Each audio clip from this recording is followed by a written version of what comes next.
ఆకాశమా ఆలకించుమా, భూలోకమా చెవియొగ్గుమా. గడ్డి పరక వేస్తే గుండె నిండా ప్రేమతో గిన్నె నిండా పాలిచ్చును పశువులు. బహు చక్కని రుచులతో ఆహారమిచ్చిన దేవునికి చోటివ్వరు మనుషులు.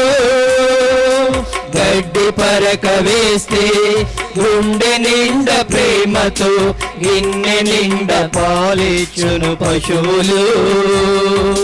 బహు చక్కని రుచులతో ఆహారమిచ్చిన దేవునికి చోటివ్వరు మనుషులు. అందుకే అన్నాడు దేవుడు, రుచులతో నిండిన నోటిలో మనము మట్టితో నింపాలని కాటిలో.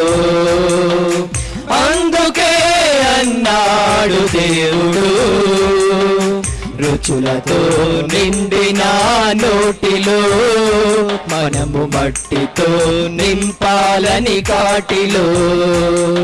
ఇది అదృశ్య దేవుని ఆవేదన, ఇది యెహోవా దేవుని ఆలాపన. ఇది అదృశ్య దేవుని ఆవేదన, ఇది యెహోవా దేవుని ఆలాపన. ఆకాశమా ఆలకించుమా, భూలోకమా చెవియొగ్గుమా. పిల్లలను పెంచి గొప్పగా చేయుటయే నేరమా, సృష్టిని కలిగించి అధికారమివ్వడమే ఘోరమా. ఇది అదృశ్య దేవుని ఆవేదన, ఇది యెహోవా దేవుని ఆలాపన. ఇది అదృశ్య దేవుని ఆవేదన, ఇది యెహోవా దేవుని ఆలాపన. ఆకాశమా ఆలకించుమా, భూలోకమా చెవియొగ్గుమా.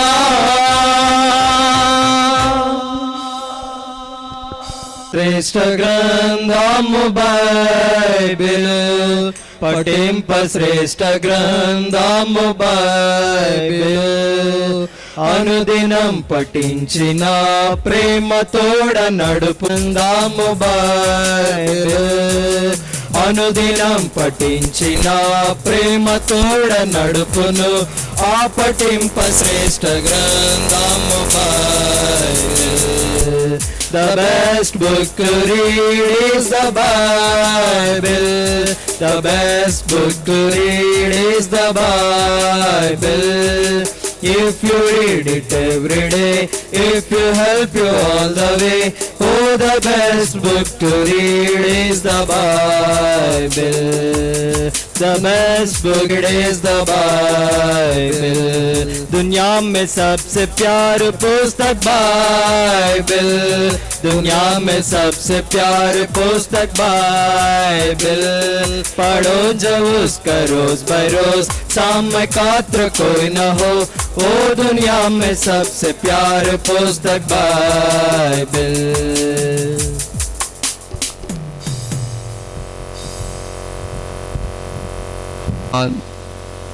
ప్రార్థన చేసుకుంటూ కొరకు నేను ఆ స్థలానికి వెళ్ళినప్పుడు ఫస్ట్లో మొదట్లో సేవ పరిచర్యకు నేను వెళ్ళిన తర్వాత కొన్ని పరిస్థితులు ఎలాగైతే ఎదురొస్తాయో ప్రభు నాకు ఒక కళ ద్వారాగా నాకు చూపించినప్పుడు నేను అవి రాసుకుంటాం జరిగింది. ప్రభు నందేని బిడ్డలారా, ఈ గ్రామంలోనే ఉండగానే నాకు తెలియపరిచారు.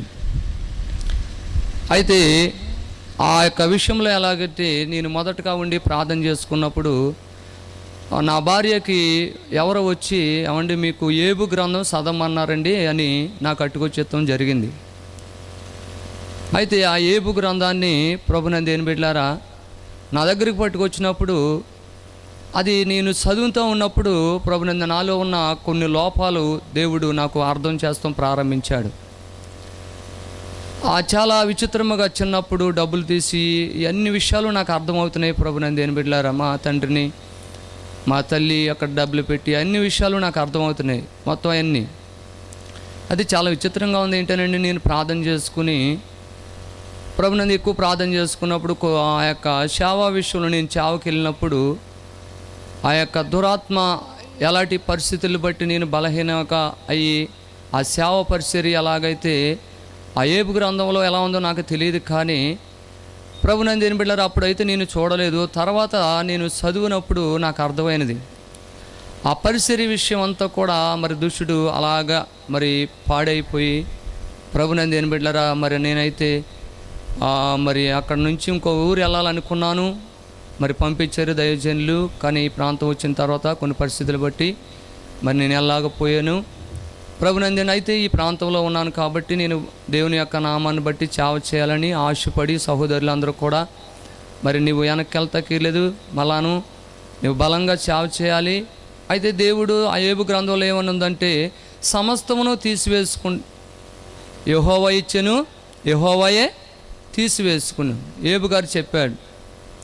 అలాగే సమస్తం ఉండవనుకుంటా నేను కట్టబడిన అన్నీ మళ్ళీ దేవుడు నాకు ఇస్తాడని విశ్వాసంతో ఆ యొక్క చదువుకుండి నేను ప్రారంభించాను ప్రభునందు దేని బిడ్డలారా. అయితే దేవుని మీద ఆనుకున్నప్పుడు దేవుడు సహాయం చేస్తాడని నాకు అనిపించింది.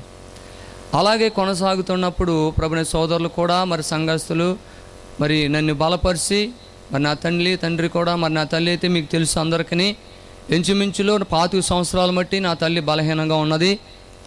అయినా ప్రభు ఆయన కృపను బట్టి ఆయన పని చేయాలని ఆశ కలిగి బాల్యకాలంలో నాకు బాగా ఆశ ఉండేది. ఎందుకు ఆశ ఉండేదంటే నేను ఇక్కడ నుంచి సముద్రంలో వల్ల కట్టేటప్పుడు పండు చేపలు పడి ఆ చేపలు పట్టుకుని నేను నరసాపురం కంపెనీ కాడికి వెళ్ళేటప్పుడు అక్కడ ఒక సేవకుల గురించి అక్కడ చెప్పుకుంటూ ఉండేవారు. దేవుడు ప్రార్థన చేస్తే ఇలాంటి అద్భుత కార్యాలు చేస్తాడంట, ఇలాంటి సభలు పెట్టేటప్పుడు ఎంత డబ్బులు ఖర్చు అయినప్పుడు ఆ ఖర్చు అంతా కూడా దేవుడే సహాయం చేస్తాడంట అని చెప్తూ ఉండేవారు. అయితే నేనేమనుకున్నానంటే తెల్లవారులు ఈ కాల్లో ములిగి ఈ వల్ల కట్టి ఈ పరిస్థితులన్నీ ఎందుకు, ఈ శరీరంలో బలమంతా పోగొట్టుకుంటున్నాం అనవసరంగాను, ఇదంతా దేవుని కొరకు ఖర్చు పెడితే ఎంతో మేలు అని నా మనసుకు అనిపించి ప్రభునందు దేని బిడ్డలారా మరి ఆ దినముకు నుంచి మరి నేను సేవ పరిచర్యకి వెళ్ళి కాడించి మళ్ళీ అక్కడ నుంచి వచ్చేసినప్పుడు కూడా మరి నేనే పని వెళ్ళకూడదు ప్రభువా, ఎందుకంటే నీ పని యొక్క విలువైనది కాబట్టి ఈ పని చేయాలని ప్రభునందు దేని బిడ్డలారా నేను మరి ఆశపడి దేవుని యొక్క నామాన్ని బట్టి ముందుకు సాగటం జరుగుతున్నది. అక్కడ అనుకుని మాటలు విన్నప్పుడు నాకు ఆశ కలిగింది. దేవుడు ఏదైనా సహాయం చేస్తాడు, ఇస్తాడు అని ప్రభునందు దేని విశ్వాసంతో ఈ పనులు చేయాలని ఆశ కలిగి నా తల్లి చెప్తూ ఉండేది. ఎందుకంటే నేను బలహీనమైపోయినా కానీ ప్రభు నిన్ను వాడుకుంటానని దేవుడు చెప్పాడు. కానీ దురాత్మ శక్తి నన్ను బలహీనపరిచేస్తుంది, నా ఆత్మ సిద్ధముగా ఉన్నది కానీ నా శరీరం బలహీన ఉన్నది, కానీ నువ్వు భయపడవద్దు, దేవుని కొరకు నువ్వు నిలబడు అని చెప్పింది ప్రభునందు. నాకు చాలా ఆశ్చర్యం కలిగింది. చాలామంది కొంతమందికి చావుకులకు చెప్పినప్పుడు అది మరి నాకేమీ చెప్పలేదు ప్రభునందు దేని బిడ్డలారా. అయితే ఒక కనిగిరి ప్రాంతం నేను దైవజనులు మరి అక్కడ నన్ను తీసుకెళ్ళారు, వాళ్ళకి పొలం ఉంది కాబట్టి. ఒక రాత్రికాల సమయంలో నేను ట్రైన్లో పడుకొని ఉన్నాను, సామాన్లు అన్నీ సదిరి పడుకొని ఉండేటప్పటికి నాకు ఆ నిద్ర పట్టింది. అక్కడ కళ వేస్తుంది. కళలో వేస్తుందంటే ఆ కళలో ప్రభునందు దేని బిడ్డలారా ఆకాశానికి నుచ్చుని వేయబడ్డది ఇలాగా కనబడుతుంది. అయితే ప్రభునందు దేని బిడ్డలారా అక్కడ ఒక సంస్థ నాయకులు అలా కనబడుతున్నారు. అక్కడ ఇక్కడ కొంచెం నన్ను తీసుకెళ్లి దైవజనులు కూడా కనబడుతున్నారు. ప్రభునందు సేవ పరిచర్య ముందుకు సాగవలసినది ఒక దురాత్మ ఎలాంటి యొక్క ఆ సేవకుడిని ఆపుతుంది, ఆ తర్వాత నన్ను కూడా ఎలాగ ఆపుతుందో దేవుడు నాకు తెలియపరుస్తున్నాడు స్పష్టంగా. ఈ దేవుని పని వెళ్ళనుకోకుండా దురాత్మ శక్తి ఎలాగైతే ఆపుతుందో అనేది ఎవరిని బట్టి ఆపుతుందా, ఎవరిని బట్టి అది నా దగ్గరికి వస్తుందా, దానియేలు దగ్గరికి ఎలాగైతే సందడిగా వచ్చి ఎలాగైతే అతన్ని సలసాల వేసారు అనేది విధానం కూడా నాకు అర్థమవుతుంది, ఎలాగో ఎటు పక్క నుంచి వస్తుంది అనేది కూడా. అప్పుడు నాకు అర్థమైనప్పుడు ఓహో ఇలా వస్తుంది కదా, ధైర్యంగా ఉండాలి దీని విషయంలో నేను అనుకోండి.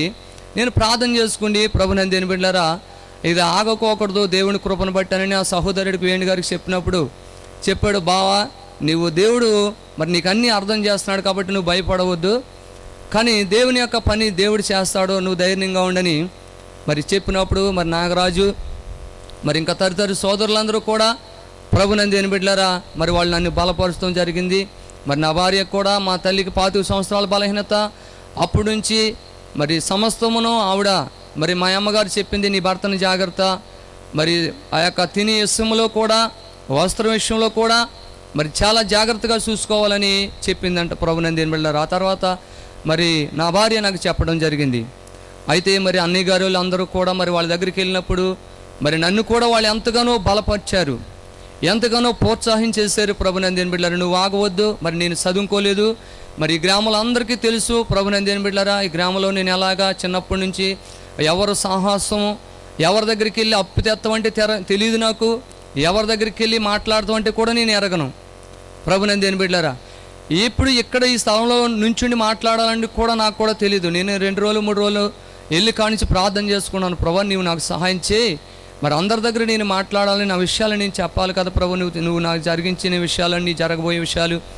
మరి అపవాది ఎలాగ ఈ పరిచర్య నేను చేయాలని ఆశపడినప్పుడు మరి ఇలాగ బలహీనపరిచిన విషయాలు కూడా అందరూ కూడా నా కొరకు ప్రార్థన చేయాలని మరి నేను ఆశపడి చెప్పాలని నేను ప్రభునందు దేని బిడ్డలారా అనుకుంటున్నాను. అయితే నేను ఏలుపూరు గ్రామం వెళ్ళినప్పుడు మరి అన్నయ్య గారులను కలుసుకున్నప్పుడు ప్రభునందు దేని బిడ్డలారా మరి ఎంతగానో నన్ను బలపరిచి వాళ్ళు ఆదరించి, ప్రభునందు ఈ పరిచర్య ఎలా చేద్దాం తమ్ముడు, నువ్వు బలంగా ఉండు, నీకు చదువు లేకపోయినా కానీ దేవుడు నీకు సహాయం చేస్తాడని ప్రభునందు దేని బిడ్డలారా మరి ఆ యొక్క తణుకు గ్రామం నుంచి మరి వచ్చిన ప్రభునందు దేని బిడ్డలారా మరి దైవజనులు మరి అందరూ కూడా మరి తణుకు టీజను సహకారాలతో ప్రభునందు దేని బిడ్డలారా మరి అందిస్తున్న మరి దైవజనులు అందరూ కూడా, మరి ఆ గ్రామం నుంచి వచ్చిన వాళ్ళందరూ కూడా, మరి రవన్నీ గారు, మరి అలా జోషేఫ్ అన్నీ గారు, ప్రభునందు దేని బిడ్డలారా అలాగే మల ప్రభాకరవ గారు, ప్రభునందు దేని బిడ్డలారా మరి రాంబాబు గారు, మరి వీళ్ళందరూ వచ్చి దేవుని యొక్క వర్తమానాన్ని మరి అందించున్నారు. మరి అలాగే ముఖ్య అతిథులు నవీన్ గారు కూడా ఖమ్మం నుంచి వచ్చి మరి దేవుని యొక్క వాక్యాన్ని అందించున్నారు.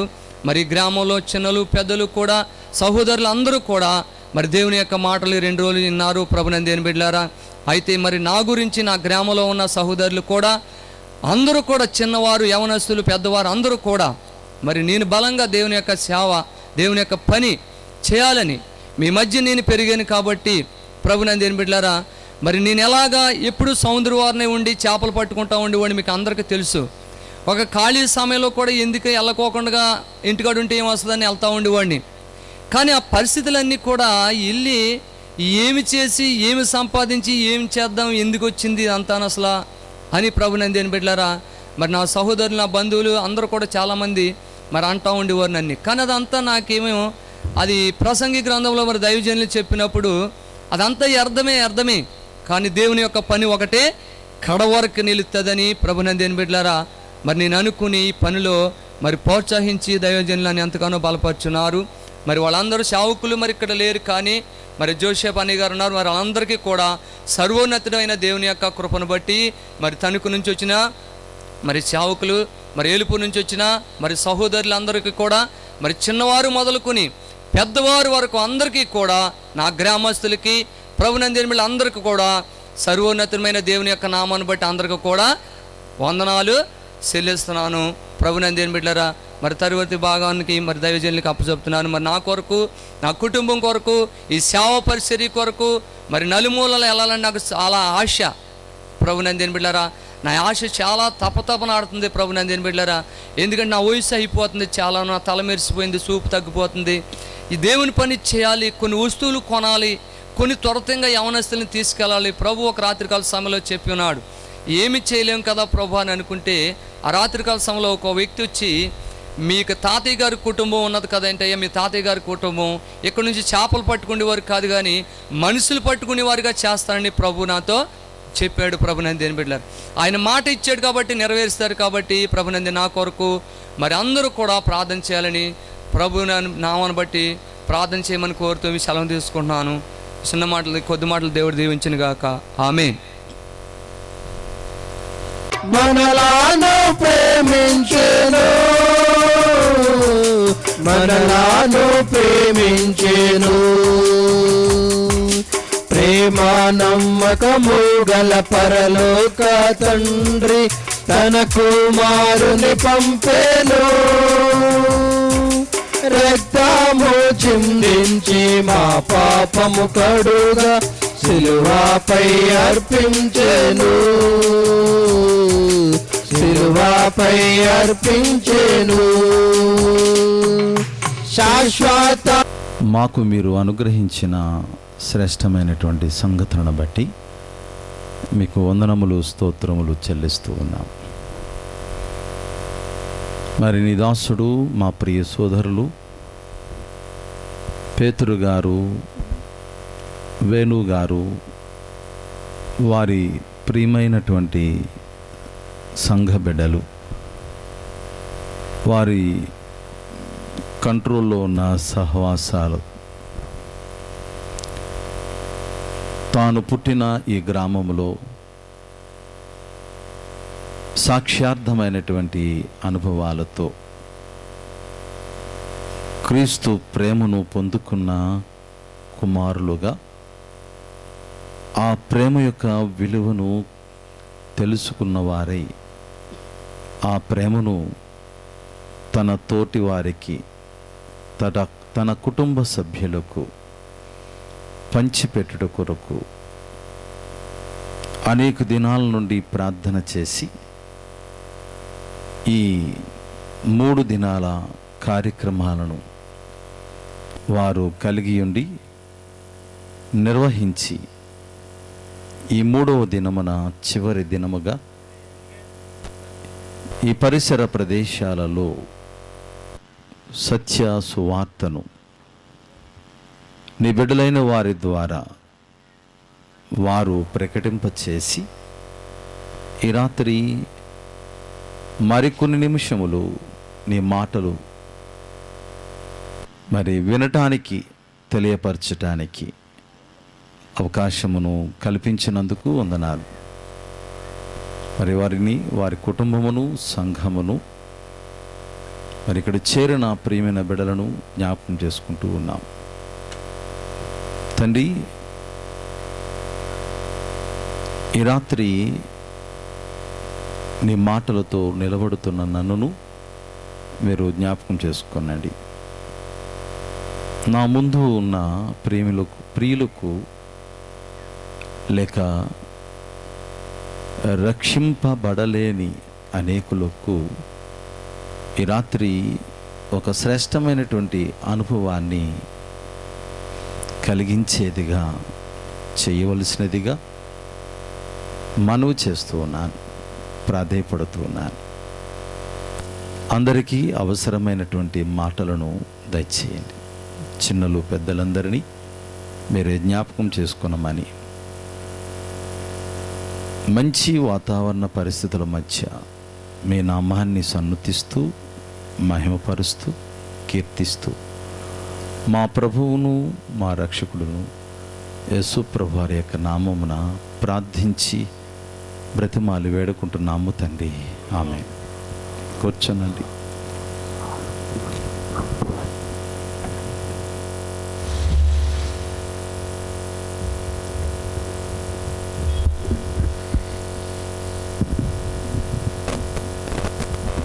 ఈ రాత్రి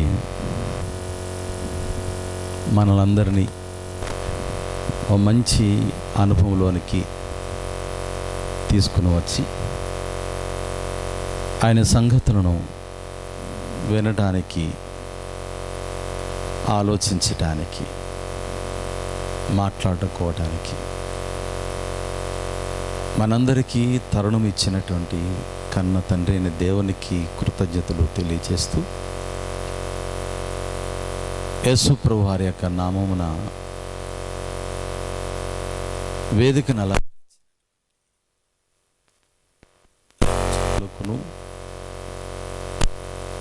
నా ముందు ఆసీనులైనటువంటి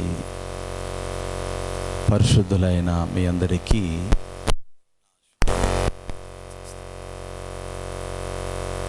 గత 2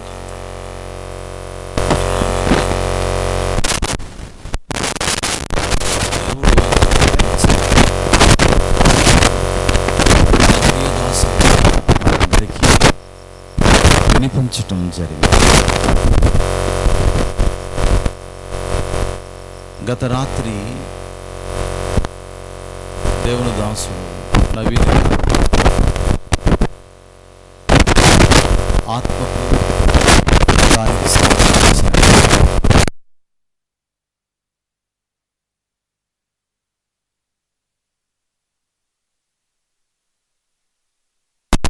ఆత్మకు పట్టినటువంటి కల్మషమును మనం ఎలా తొలగించుకోవాలి,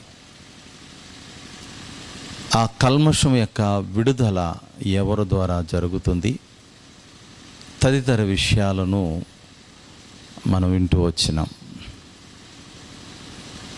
మరి ఆత్మకు శరీరానికి ఉన్న బంధము మరి విడిచిపోయిన తర్వాత శరీరము ఏమవుతుంది, ఆత్మ యొక్క సంగతులు ఏమిటి అనేది క్లుప్తమైనటువంటి వివరణతో మనం వినటం జరిగింది. ఈ రాత్రి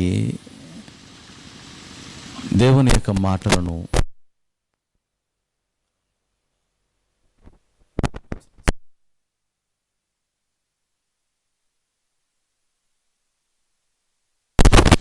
దేవుని వాక్యమే మానవ జీవితానికి అత్యంత ప్రభావమును కలగజేసేది.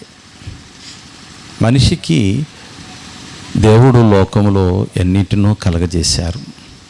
సృష్టిలో ప్రతిదీ కూడా మన కోసమే దేవుడు కలిగించటం జరిగింది. సృష్టిలో ఏది తన కోసం కాదు, ప్రతిదీ మన కోసం. మన కోసమే దేవుడు ఇన్ని చేసి మనం అనుభవించినట్లుగా కేవలము ఆయన ఉచితమైనటువంటి కృపచేత ఆయన కలుగజేస్తే, అనుగ్రహిస్తే, వాటన్నిటినీ అనుభవించిన మనం దేవుని పట్ల కృతజ్ఞత అనేది కనపరచవలసినటువంటి బాధ్యత మనకుంది. అయితే ఈ రోజున మనుషులు లేక మానవ మాత్రులు దేవుడు కలగజేసిన వీటన్నిటినీ అనుభవించి ఆయన మీద తిరుగుబాటు చేసినటువంటి పరిస్థితులు కనపడుతూ ఉన్నాయి. ఆయనకు ఆవేదన కూడా మానవులు మిగిల్చారు. కన్న తండ్రిగా తన పిల్లలను చూసి ఆనందించటానికి, మురిచిపోవటానికి బదులుగా ఆయన మదన పడుతూ, కృంగిపోతూ, ఆవేదనతో ఉన్నట్లుగా ప్రస్తుతపు లోక సంబంధమైన పరిస్థితుల్లో ఉన్న మనుషుల యొక్క సంగతులు కనపడుతూ ఉన్నాయి. ఒకప్పుడు దేవుడు ఈ ప్రపంచాన్ని చాలా నిర్మలమైనదిగా, ప్రశస్తమైనదిగా చేశాడు. కొన్ని శతాబ్దాల క్రితము ఉన్న వాతావరణ పరిస్థితులు నేడు కనపడటం లేదు.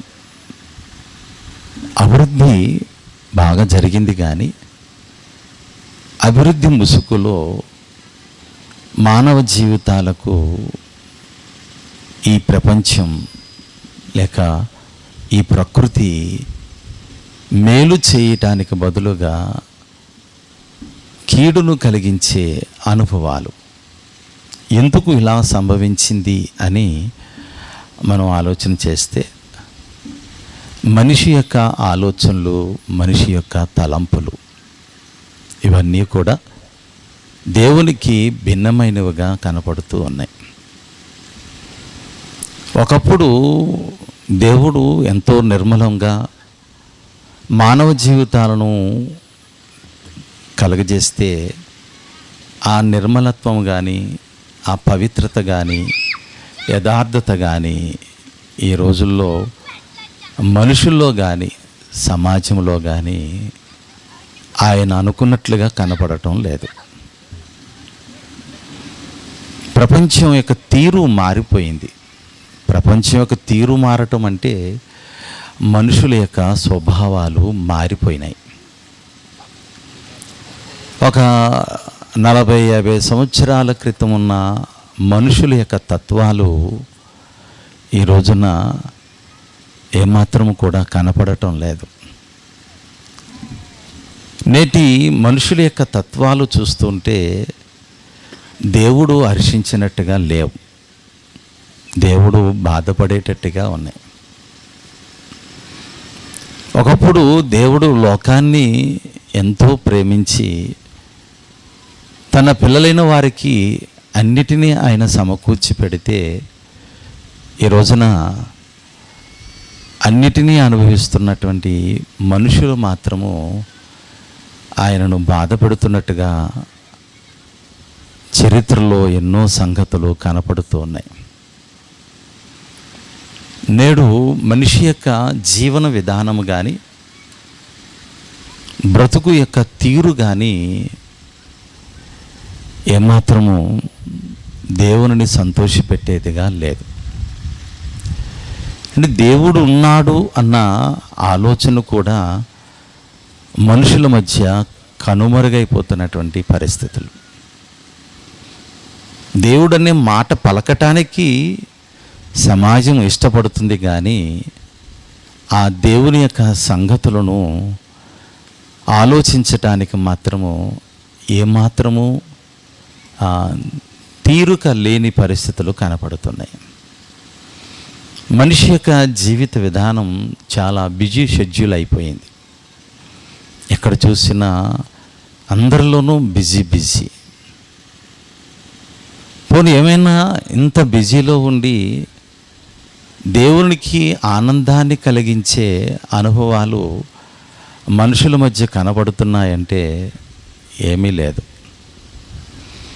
వాస్తవానికి ఈ రోజున ప్రపంచాన్ని కాస్త దగ్గరగా ఉండి మనం చూస్తే ప్రపంచం అభివృద్ధి పేరుతో చెడిపోయిందా, బాగుపడిందా అనే ప్రశ్న వేసుకుంటే బాగుపడింది అని చెప్పడానికి కంటే ప్రపంచం నేడు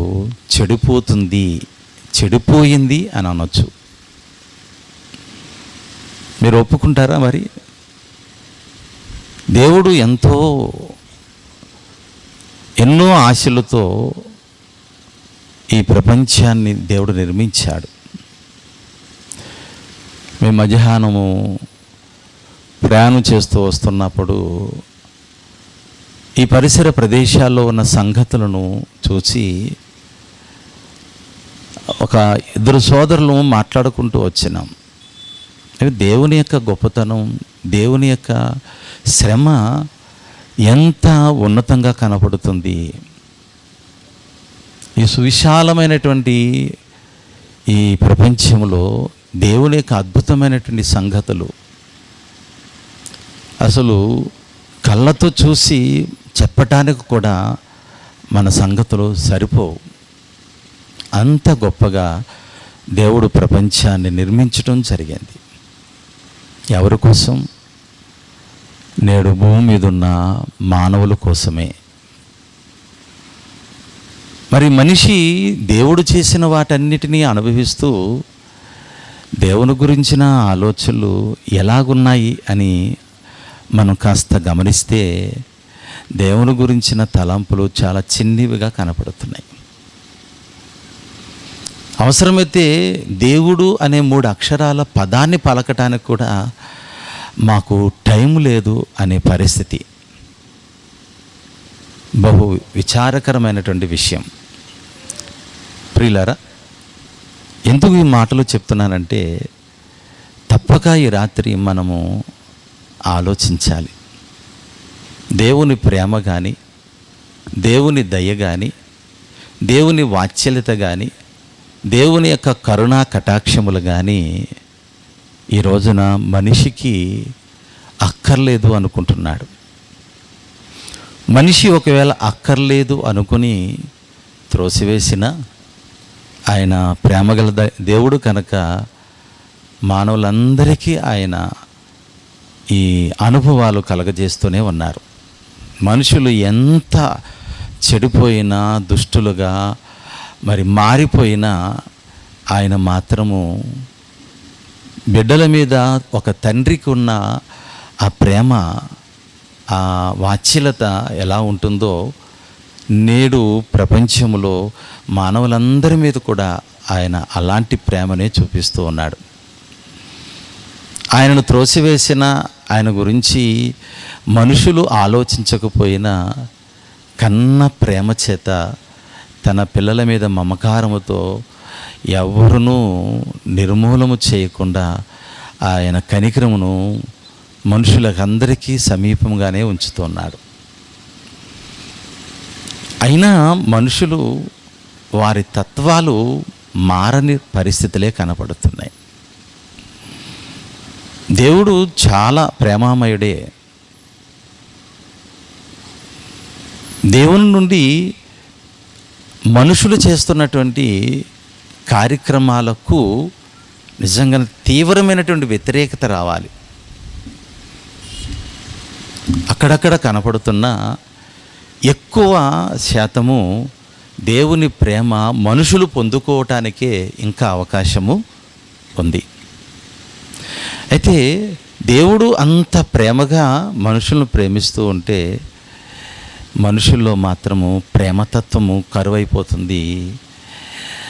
ఆయన కోరనిది, ఆయనకి ఇష్టం లేని తత్వము పెరిగిపోతూ ఉంది. ఈ రోజున మనుషుల్లో ఏ తత్వము పెరుగుతుందంటే దైవ విరోధమైనటువంటి తత్వాలు మనుషుల్లో పెరిగిపోతున్నాయి. దైవ విరోధమైన తత్వంలో ఒక తత్వము ఏమిటి అంటే దుష్టత్వము. మనం చదువుకున్నటువంటి ఆ పాఠ్యాంశములో లేక ఆ వచ్చిన భాగంలో ఒక మాట ఉంది, దుష్టత్వము అనేది. మనుషుల మధ్య ప్రేమానురాగాలు తగ్గిపోతున్నాయి. మనుషుల మధ్య దైవ విరోధమైనటువంటి భావాలు పెరిగిపోతూ ఉన్నాయి. టోటల్గా చూస్తుంటే మనుషుల్లో దుష్టత్వపు లక్షణాలు పెరుగుతూ ఉన్నాయి. ఒకప్పుడు మనిషి దుష్టుడు కాడు, వానిలో దుష్టత్వం మనకు చోటు లేదు అసలు. మీరు బైబిల్లోకి వెళ్ళి సంగతులు ఆలోచన చేస్తే దేవుడు మనిషిని యథార్థవంతుడిగా పుట్టించాడు, మంచివాడుగా పుట్టించాడు. మరి ప్రస్తుతము మానవాళి యొక్క అనుభవాలు ఎలాగున్నాయంటే ఆయన అనుకున్న దానికి భిన్నముగా కనపడుతున్నాయి.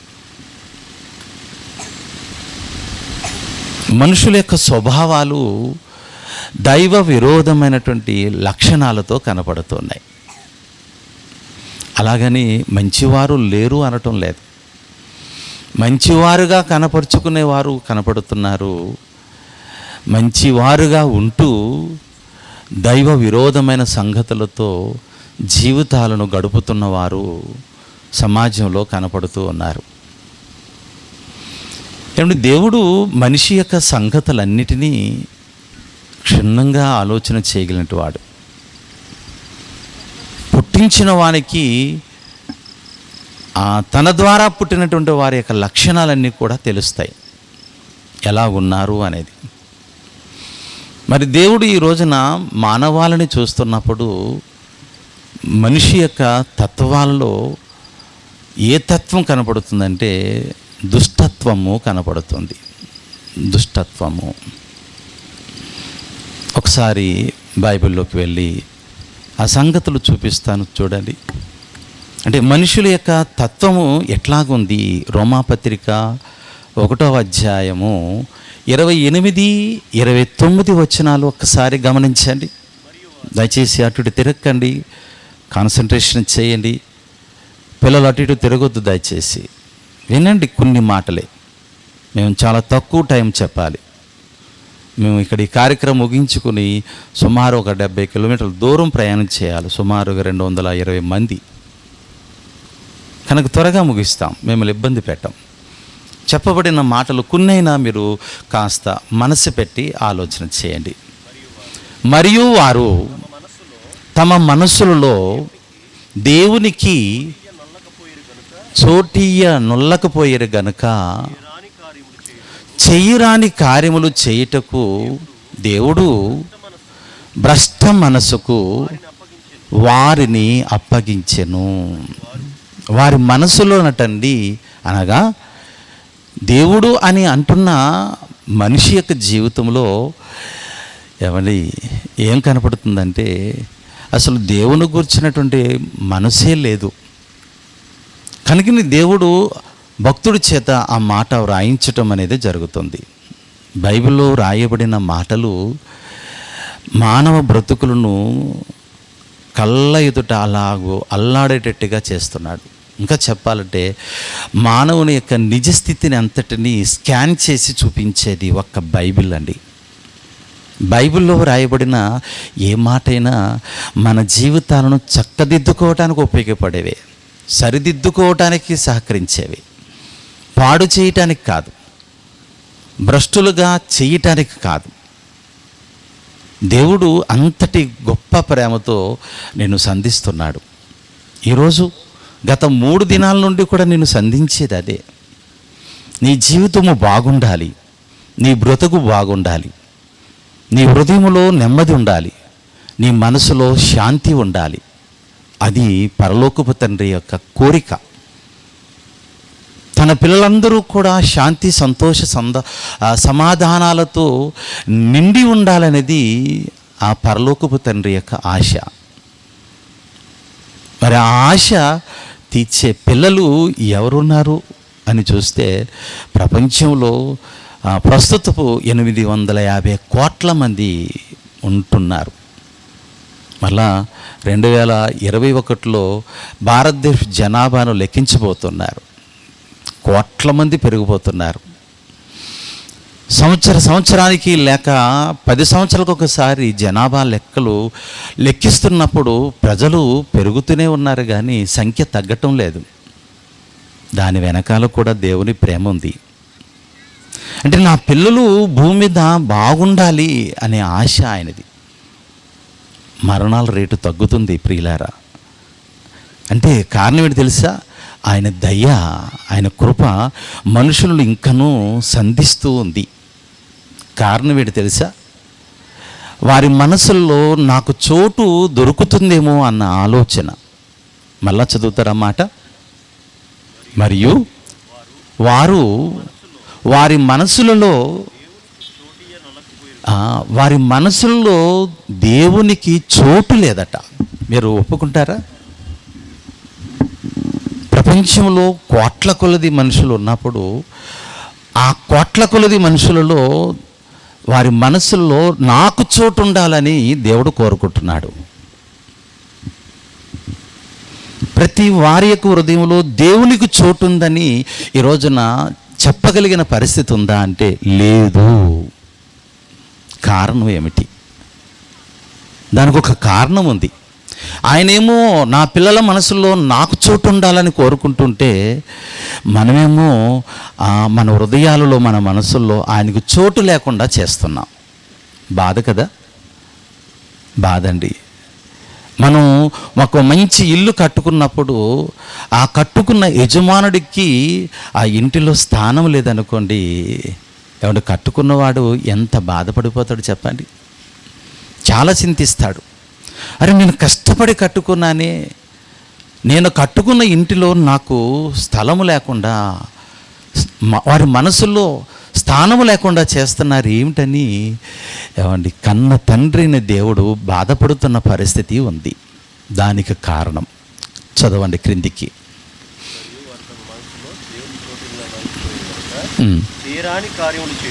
చెయ్యరాని కార్యములు చేయుటకు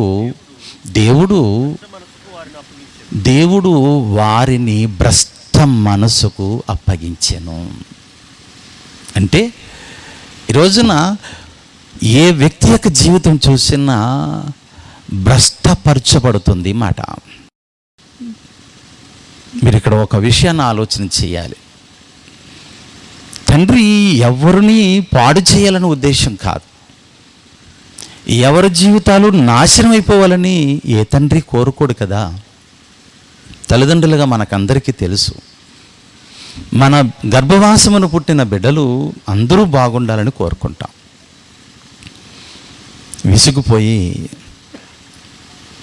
బాధతో మాట్లాడే అనుభవాలు కనపడుతూ ఉంటాయి. దేవుడు కూడా ఆ బాధతో మాట్లాడుతున్న మాట అండి. 29వ వచనం, అట్టివారు చూడండి, అట్టివారు అంటే ప్రస్తుతము సమాజంలో ఉన్న ఈ మానవ జాతి ఎక్కువ శాతము ఎలా కనపడుతున్నారు అంటే అట్టివారు చూడండి, మనుషుల్లో దేవుడు ఏది ఉండాలని కోరుకున్నాడో దానికి బదులుగా ఎలాంటి తత్వాలు వస్తున్నాయి చూడండి. చదవండి. సమస్తమైన దుర్నీతి చేతను, దుష్టత్వము చేతను, లోభము చేతను, ఈర్ష్య చేతను నిండుకొని మత్సరము, నరహత్య, కలహము, కపటము, వైరమను వాటితో నిండినవారు. చెప్పండి, ఈ రోజున ఏ మనిషి యొక్క జీవితాన్ని కాస్త అలా స్కాన్ చేసి చూస్తే ఏమంటే ఇక్కడ రాయబడిన లక్షణాలు అన్నీ కూడా కనపడతాయి. వారు ఎంత గొప్పవారైనా, మర్యాదస్తులని పిలువబడుతున్నా, గురువులుగా పిలువబడుతున్నా, సాధువులుగా పిలువబడుతున్నా, ఏమంటే అధికారులుగా పిలువబడుతున్నా, సదవరులుగా పిలువబడుతున్నా, ఎలాంటి వారి యొక్క జీవితాలనైనా చూస్తుంటే ఇదిగో మనం చదువుకున్నటువంటి ఇక్కడ రాయబడిన లక్షణాలు అన్నీ కూడా మానవుల యొక్క బ్రతుకులలో కనపడుతున్నాయి. అంటే దేవుడు కోరుకున్నట్లుగా ప్రపంచంలో మనుషుల యొక్క జీవితాలు ఉన్నాయా చెప్పండి. ఎవరో సంగతులు ఎందుకు, మన సంగతులు బాగున్నాయా? ఈ రోజున మన సంగతులు వేటితో నింపబడ్డాయి? ఆయన కోరుకున్నదేమో వారి మనస్సులో నిండా నన్ను గూర్చిన అనుభవాలు కలిగి ఉండాలని ఆయన ఆశపడుతుంటే, మనుషుల యొక్క మనసుల నిండా, లేక వారి హృదయాల నిండా, లేక వారి బ్రతుకులు నిండా ఏవో విషయాలతో నింపబడ్డాయి. ఏ విషయాలు అంటే మంచి విషయాలు చెప్పండి. అవి మంచి విషయాలతో నింపబడ్డాయా? ఇలాంటి విషయాలతో నింపబడినటువంటి మానవుల యొక్క జీవిత తత్వము ఎలా ఉంటుందంటే ఏమండి, దుష్టత్వం.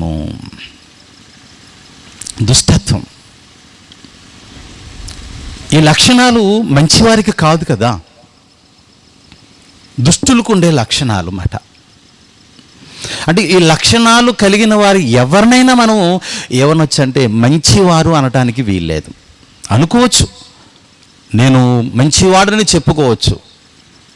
అయితే నా ఆంతర్యపు అనుభవాలు దేవుడు గమనిస్తున్నప్పుడు నన్ను కూడా ఆయన ఎలా ట్రీట్ చేస్తున్నాడంటే, ఇదిగో దుష్టత్వంతో నీ హృదయం నింపబడి ఉంది అనే ఆ భావం కనపడుతూ ఉంటుంది. కనుక ఇలాంటి లక్షణాలు ఉన్న వారిని నిజంగానే దేవుడు కూడా ఏమని సంబోధిస్తున్నాడు అంటే, నా పిల్లలు పెరిగి మంచివారుగా ఉండడానికి బదులుగా వారు ఎలాంటి వారైపోయారట? చెడిపోయారు. చెడుతనంతో నింపేసుకున్నారు వారి జీవితాలు. ఆయనకు అంతకే బాధ అండి. నేను పిల్లలను పెంచి పెద్దవారిగా గొప్పవారిగా చేస్తే ఈ రోజున వారు నన్ను ఏం చేస్తున్నారు? బాధపరుస్తున్నారు. ఏం చేసి? ఆ దుష్టమైనటువంటి ఆలోచనలతో నన్ను బాధపరుస్తున్నారు. కుమిలిపోతున్నాడండి. ఏమండి, తండ్రి దేవుడు కుమిలిపోవటం ఏంటండి? ఆయన బాధపడటం ఏంటండి?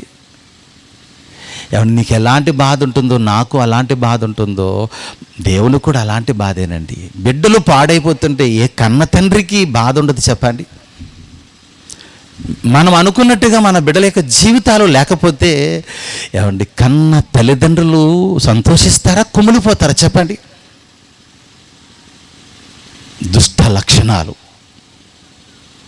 ప్రపంచంలో మానవులందరి యొక్క జీవితాలు ఎక్కువ శాతం మనుషుల యొక్క తత్వాలు మారిపోయినాయి ప్రియులారా. ఎందుకు మారిపోయినాయి? బైబిల్లో ఒక మాట ఉంది, దుష్ట సాంగత్యము మంచి నడవడికని ఏం చేస్తుందట? మంచి నడవడికను చెరిపివేస్తుంది. మన పిల్లల్ని ఎవరితో స్నేహం చేయమని కోరుకుంటాం? మంచి వారితో స్నేహం చేయరా అంటాం. చెడ్డవారితో స్నేహం చేసి నీ జీవితాన్ని పాడు చేసుకోక నాయనా అని మన పిల్లలకు హితోపదేశం చేస్తాం. ఏమండి, దేవుడు చేయడంటారా? ఇదిగో నా పిల్లలందరూ కూడా చెడ్డవారితో స్నేహం చేయకండి, పాడైపోకండి అని ఆయన ఎప్పుడు కూడా ఆ హితోపదేశము తన పిల్లలైన మానవాళికి చేస్తూనే ఉన్నాడు. వింటే కదా ఆయన మాట పెడచెవినే పెట్టడం జరిగింది, కానీ ఆయన ఆవేదన అరణ్య రోదనే ఎవరు వినటం లేదండి. చెప్పావులే, బాధపరిచే విషయాలే కానీ ఆయన సంతోషపరిచే విషయాల్లో మనుషులు లేరండి. దుష్ట సాంగత్యం, దుష్ట సాంగత్యానికి మూలం ఉంటుంది. ఆ మూలకర్తని దుష్టుడు అంటాం. మరి మానవులందరూ కూడా ఇలాంటి దుష్టత్వంలోకి రావటానికి కారణం ఏంటంటే, మానవులందరికీ ఏమండి దేవుడు మిత్రుడైతే మానవులందరికీ శత్రువుగా ఒకడున్నాడు. మనుషులకు అర్థం కాదు అది. మనుషులకి మాత్రం వాడు మిత్రుడిగా కనపడతాడు. అండి, దైవ గ్రంథంలో మనుషుల గురించి, వారి తత్వాల గురించి ఒక మాట రాసినాడు. పగవాడు లెక్కలేనన్ని ముద్దులు పెడతాడట. పగవాడు అంటే అర్థం ఏంటి? నిన్ను బాధ పెట్టేవాడు, నిన్ను శ్రమింపచేసేవాడు, నిన్ను కష్టపెట్టేవాడు, నిన్ను దుఃఖపెట్టేవాడు నటించి ఏం చేస్తూ ఉంటాడంటే, ఏం పర్వాలేదని నీ వాడినే పగవాడు లెక్కలేనన్ని ఏం చేస్తాడట? ముద్దులు పెడతాడు. అంటే నువ్వంటే నాకు చాలా ఇష్టము అంటాడు. ఒక దుష్టుడు తన దుష్టత్వం చేత సమాజమును పాడు చేసే ముందు దుష్టుడిగా కనపడడు, మంచివాడిగా కనపడతాడు. ఏమండి, దేవుడు కోరుకున్న దైవ సమాజమును ఆ దుష్టుడు ప్రపంచంలో మంచివాడుగా వచ్చి ఇదిగో మంచిగా ఉన్న పిల్లలను దుష్టులుగా చేయటం అనేది జరిగింది. వాణ్ణే దుష్టుడు అని సంబోధించటం జరిగింది. బైబిల్లోకి వెళ్ళి చూస్తే ఆ 2వ తెస్సలోనికైలకు రాసిన పత్రిక 3వ అధ్యాయము 3వ వచనాన్ని గమనించండి. తెస్సలోనికైలకు రాసిన పత్రిక 3వ అధ్యాయం, 2వ పత్రిక 3వ అధ్యాయము 3వ వచనం చూడండి. దేవుడు నమ్మదగినవాడు, ఆయన మిమ్మల్ని స్థిరపరిచి దుష్టత్వము నుండి కాపాడును. దాని తర్వాత మాట, నేను మీకు ఆజ్ఞాపించిన వాటి నుండి చేయుదురనియు ప్రభునందు మిమ్మల్ని గూర్చి తర్వాత మాట చదవండి. దేవుని యందలి ప్రేమయు మీరేం చూసాం చదివండి. మీకు కలుగునట్లు మీ హృదయములను ప్రేరేపించునుగాక. 2వ తెస్సలోనికైలకు రాసిన పత్రికన 3వ అధ్యాయము 3వ వచనమేనా? అది అయితే ప్రభు నమ్మదగిన వాడు, ఆయన మిమ్మల్ని స్థిరపరిచి దుష్టత్వము నుండి కాపాడును. ఆ మాట, దుష్టత్వము నుండి కాపాడును. ఆ దుష్టత్వం అనే దానికి పుట్టినోట్లో చిన్న నెంబర్ వేసి అక్కడ భావము చెప్పడం జరిగింది. దుష్టుడి నుండి. ఏమండి, అంటే లోకంలో ఎవడున్నాడనేది అర్థమవుతుందంటే దుష్టుడు ఉన్నాడు. దుష్టుడికి ఉండే తత్వము దుష్టత్వం. అంటే ప్రియులారా, ఒక విషయాన్ని గమనించండి. మంచి చెడులు అనేటువంటి లక్షణాలు మానవుల్లో కనపడుతున్నప్పుడు, ఏమండి, దేవుడు మంచిని కోరుకుంటున్నప్పుడు, దేవుడు దుష్టత్వాన్ని కోరుకోలేనప్పుడు మరి దుష్టత్వం ఎక్కడి నుంచి వచ్చింది చెప్పండి? మంచి చెడు అన్నాం, నిజము అబద్ధం అన్నాం, ధర్మము అధర్మము అన్నాం. ఎక్కడి నుంచి వచ్చినాయి చెప్పండి? ధర్మానికి అధర్మం ఏమిటి? ఎక్కడి నుండి వచ్చింది అది? ధర్మం కలిగిన వారు ఉన్నారు, అధర్మం కలిగిన వారు ఉన్నారు, మంచివారు ఉన్నారు, చెడ్డవారు ఉన్నారు. మరి చెడ్డవారుగా ఉండడానికి కారణం ఏంటి తెలుసా? ఎవడో ఉన్నాడు దుష్టుడు. దుష్టుడు నుండి దుష్టత్వము పుట్టుకొస్తుంది. ఆ దుష్టుడు ఎవడు అంటే ఎవరిని మీకు చిన్నగా చెప్పేస్తున్నాను. దుష్టుడు ఎప్పుడు కూడా దైవ విరోధి. దైవ విరోధి. దుష్టుడు ఎప్పుడు కూడా మంచివారిని చెడిపేస్తుంటారు. దుష్టుల యొక్క లక్షణం ఏంటంటే తెలుసా? మంచివారిని చెరిపివేయటమే. మరి కంకణం కట్టుకుంటారు. దేవుడు ప్రపంచంలో ఉన్న మనుషులందరినీ మంచివారిగా పుట్టిస్తే ఈ రోజున ఎందుకు మంచివారిగా కనబడటం లేదు? బయలుదేరాడు మాట. దుష్ట లక్షణాలు కలిగినటువంటి దుష్టత్వాన్ని కలిగినటువంటి వ్యక్తి ప్రపంచంలో కనపడుతూ వచ్చినాడు. దుష్టుడు ప్రపంచాన్ని ఏం చేశాడు తెలుసా? ఆ దుష్టుడు ఎవడో మీకు చెప్తాను.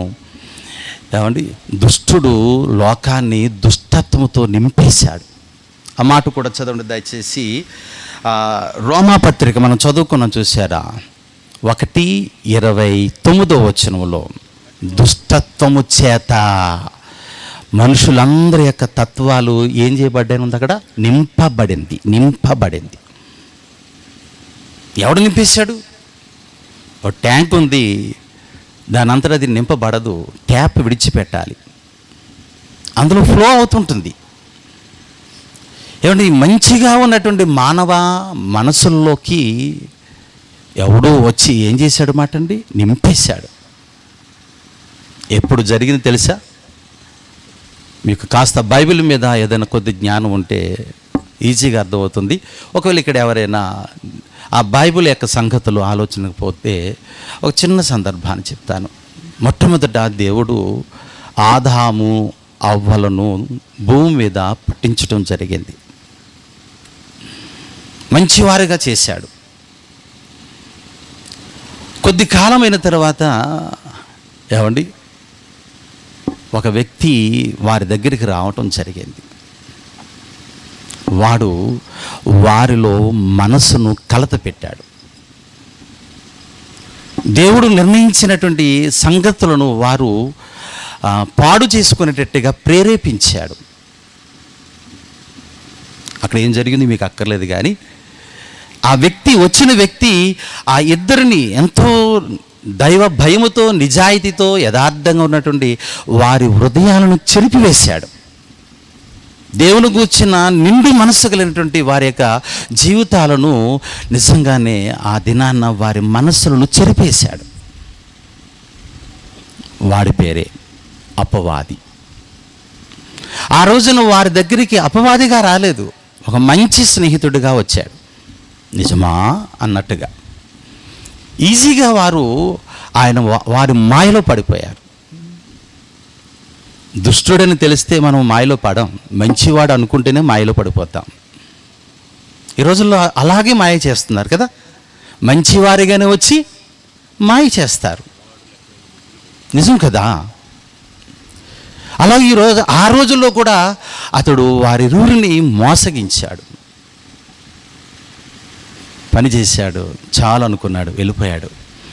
అక్కడ నుండి ప్రారంభించబడింది ఆ దుష్టుడి యొక్క దుష్టత్వము వారిలో పనిచేయటం ప్రారంభించింది. ఏమండి, అది భయంకరమైనటువంటి వ్యక్తిత్వంలోకి మార్చేసింది. వారిరువురిలోంచి వచ్చినటువంటి ప్రథమ ఫలం ఎలా మారిపోయిందని తెలుసా? దుష్టుడుగా మారిపోయాడు. వారిరువురికి అనుగ్రహింపబడినటువంటి గర్భఫలం ప్రథమ కుమారుడు, మొట్టమొదట మనిషిగా పిలువబడిన వాడు. ఏమండి, వాడు కయీను అని పేరు. వాడు దుష్టులకు సంబంధిగా మారిపోయాడు, దుష్టుడిగా మారిపోయాడండి. ఆనాటి నుండి ఈనాటికి ప్రజల యొక్క తత్వాలు ఎలా నింపబడుతున్నాయంటే దుష్టత్వముతో, చెడుతనముతో, పాపముతో, దైవ విరోధమైన సంగతులతో నింపబడుతూ వచ్చినాయి. ఏమండి, ఇలాగూ ప్రపంచము ఈ రోజున ఏమండి ఒక వృక్షము వేలు నూలి ఎంత విస్తరించి పెద్ద వటవృక్షముగా మారిపోతుందో, మానవాళి యొక్క జీవితాలలో చెడుతనము, దుష్టత్వము, అసూయ, పగ, మత్సరము, భయంకరమైన దైవ విరోధమైన లక్షణాలన్నీ కూడా ఏమండి తరతరాలకు అవి విస్తరిస్తూ వచ్చినాయి. ఒక మాటలో చెప్పాలంటే మనుషులు దుష్టులుగా మారిపోయారు. ఒకవేళ మీరు అనుకోవచ్చు, అబ్బాయి నేను ఎక్కడ దుష్టుడిగా లేనండి. మీరు నిజంగా మనసాక్షితో ఒప్పుకుని మీరు నమ్మగలిగితే, ఒప్పించుకోగలిగితే, మీ గుండెల మీద చెయ్యి వేసుకుని మీరు ఆలోచన చేయండి. ఎన్ని ఆలోచనలు ఉంటాయో, దుష్టమైన ఆలోచనలు. ఏ వ్యక్తిని చూసినా నేను దుష్టుడు కాను అనడానికి వీలులేని జీవితాలన్నీ ఈ రోజున నింపబడ్డాయి. ఏమంటే ఇలాంటి దుష్టత్వంతో నింపబడినటువంటి మానవాళంతటినీ కూడా మరి ఎవడు, ఏ తల్లిదండ్రులు దుష్టులుగా మారిపోతున్న పిల్లలను చూసి సంతోషించరు కదా, చెప్పటం జరుగుతుంది. ఒరే ఎందుకురా ఆ దుష్టమైన పనులు చేస్తావు. దుష్టత్వానికి ఫలితం ఏంటి తెలుసా? దాని వెనుకున్నటువంటి ఒక భయంకరమైన లక్షణం పాపం. పాపం మనుషుల్లో దుష్టత్వానికి బదులుగా కార్యరూపం దాల్చిన సందర్భం ఏమిటంటే పాపము. ఈ పాపము నుండి మనల్ని తప్పించటానికి మన తల్లిదండ్రులు, గురువులు, పెద్దలు, ఉపాధ్యాయులు, ఎంతో అనుభవజ్ఞులు తొలగించడానికి ప్రయత్నం చేశారు. దుష్టుడి యొక్క దుష్టత్వాన్ని తప్పించటానికి అమ్మ ప్రయత్నం చేయలేదా? తండ్రి ప్రయత్నం చేయలేదా? సమాజంలో ఉన్న పెద్దవారు ప్రయత్నం చేయలేదా? ఏమండి రోజున ప్రపంచం దుష్టత్వంతో నిండిపోయింది. దేవుని ప్రేమతో ప్రపంచం నిండుతుంటే ఏమండి ఒక వైపున దుష్టుడి యొక్క దుష్టత్వంతో నిండిపోయి మానవుల యొక్క జీవితాలకు భయంకరమైనటువంటి పరిస్థితిని తీసుకురావటం జరిగింది. ఇలాంటి పరిస్థితుల మధ్య ఎవరు ఎన్ని ప్రయత్నాలు చేసినా మహానుభావులు వచ్చారు, మహాపురుషులుగా పిలువబడిన వారు వచ్చారు, యోగులు వచ్చారు, దైవజ్ఞులుగా పిలువబడిన వారు, సత్పురుషులుగా పిలువబడిన వారు ఎంతోమంది వచ్చారు. ఎవరూ కూడా ఈ దుష్టత్వం నుండి దుష్టులైనటువంటి మానవాళ్ళని రక్షించలేకపోయారు. మీరు ఆలోచన చేయండి. మనుషుల్లో ఉన్నటువంటి ఆ దుష్టత్వాన్ని తొలగించడానికి ఎన్నో విశ్వ ప్రయత్నాలు చేశారు. నీతి మాటలు వల్లిస్తూ చెప్పారు. మనుషుల యొక్క దుష్టత్వాన్ని తొలగించడానికి విశ్వ ప్రయత్నాలు చేశారు. సమాజంలో వేల సంవత్సరాల నుండి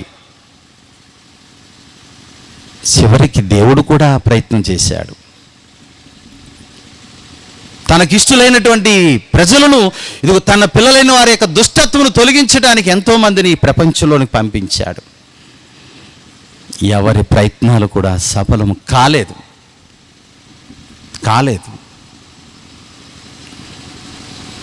తన ఆశ మాత్రం నా పిల్లల్లో దుష్టత్వం కనపడకూడదు అనగా ఒక మాట, పాపము లేని వారుగా ఉండకూడదు, పాపం లేని వారుగా ఉండాలి, పాపం లేని వారుగా ఉండాలి అని ఆశపడ్డాడు ఆయన. దుష్టత్వము పాపానికి అది సూచన. ఎన్నో మాటలు బైబిల్లో చెప్పవచ్చు. ఇలాంటి పరిస్థితుల్లో మానవాళి కనపడుతున్నప్పుడు ఆయన చేయడా ప్రయత్నము, ఆయన చేసిన ప్రయత్నాలన్నీ కూడా ఒమ్ము. బైబిల్లో యేసుప్రభువు వారు ఒక ఉపమానం చెప్పటం జరిగింది. ఒక ధనవంతుడు, చక్కటి ద్రాక్ష తోటలు కలిగినటువంటి ఒక యజమానుడు ఉన్నాడు.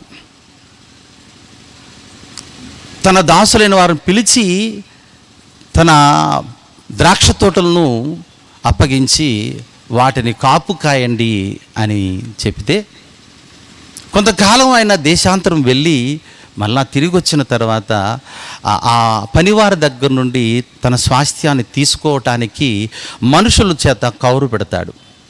మనుషులు వెళ్తారు. అరే మనం యజమానుడు వచ్చాడురా, ఇదిగో మనుషులు వస్తున్నారు కనుక ఆ పంపించినటువంటి ఆ మనుషులను ఏం చేశారంటే కొట్టి బాధించి వారు ఆ యజమాడికి ఇవ్వాల్సిన వాటిని ఇవ్వకుండా కొట్టి పంపించారండి. బాధ. మళ్ళా యజమానుడు ఏం చేశాడంటే వీళ్ళు ఎలా చేశారా, ఎంత దుష్టులుగా ఉన్నారా, ఎక్కువ మందిని పంపించాడు. వీళ్ళందరూ కలిసి మరలా వారిని ఏం చేశారంటే అలాగ యజమాని చేత పంపించబడినటువంటి ఆ వ్యక్తులను కూడా బాధించడం జరిగింది.